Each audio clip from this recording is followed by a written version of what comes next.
مولانا صاحب ایک نوجوان کا سوال ہے، ہمارا وقت ختم ہو رہا ہے، وہ پوچھتے ہیں کہ امامہ باندھنے کا صحیح طریقہ کیا ہے، اس کے بارے میں امام احمد بن حنبل کی رائے کیا ہے؟ اس بارے میں پہلی بات تو یہ کہ امامہ جو ہے نا، اس کی فضیلت میں جو لوگوں نے روایتیں کر دی نا کہ امامے سے اتنا ثواب نماز کا بڑھ جاتا ہے، یہ ہوتا ہے، یہ تو آپ سمجھ لیں سرے سے پورا چیپٹر جو نا بے بنیاد روایتیں، کوئی حضور نے امامہ کا ثواب نہیں بیان فرمایا، جو بیان کرتے ہیں غلط بات۔ یہ سنت نہیں، عادت ہے۔ جس علاقے میں رواج تھا باندھنے کا وہ ٹھیک ہے کرے، اس کو کہے نا کوئی امامہ ہی ثواب ہے، یہ بات نہیں۔ عادت کو سنت بنانا یہ دین میں اضافہ ہے۔ عربوں کا طریقہ تھا، خاص قسم کی کھجوروں کی منی چپل پہنتے تھے یا کرتا گھنڈیاں والا پہنتے، یہ ساری امت کے لیے کوئی دین بن گیا۔ فرق کیا کریں سنت میں اور عادت میں۔ جو وہاں کے رواج تھے مسلم سے غیر مسلم سب کرتے تھے، وہ کیوں دین بنے؟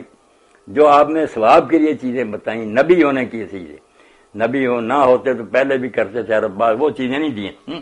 تو امامہ وغیرہ کوئی دین نہیں۔ باقی باندھے تو پھر امام احمد بن حنبل کہتے ہیں تحت الحنک باندھے، اگر باندھ رہے ہیں تو عربوں کا طریقہ ایک پلڑا جو ہے نا ادھر لا کر گلے کے نیچے سے پھر کندھے پر ڈالے، نیچے سے نا گلے پہ لپیٹ کر وہ ادھر پھینکتے بھی، ایک اوپر ہی رہے گا، یہ تحت الحنک کہلاتا ہے۔ وہ کہتے ہیں اگر باندھنی ہے تو پھر عربوں کی طرح باندھو، تحت الحنک۔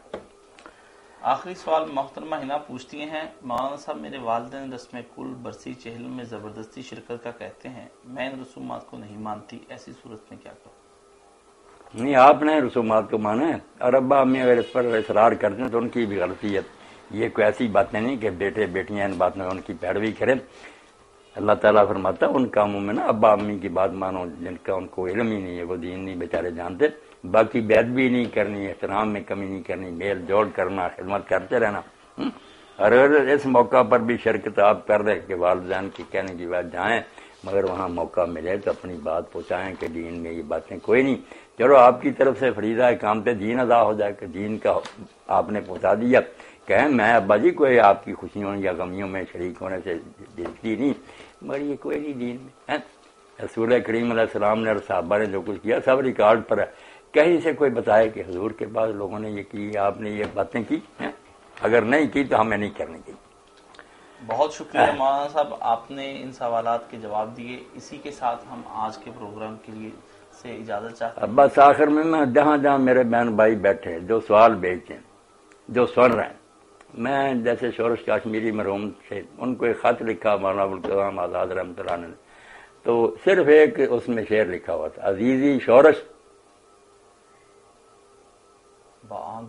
باں گروہ کیا ساگ رہے وفا مستان، سلام ہے ماں برسان ہے ہر کجا۔ جو جہاں بیٹھا ہوا نا اور محبت دین کی وجہ سے کر رہا مجھ سے اور دین کے بارے میں پوچھتا، میری طرف سے ان سب تک سلام پہنچے۔ میں ان سب کو کہتا ہوں اللہ تعالیٰ خیر سے رکھے، دنیا اور آخرت سوارے۔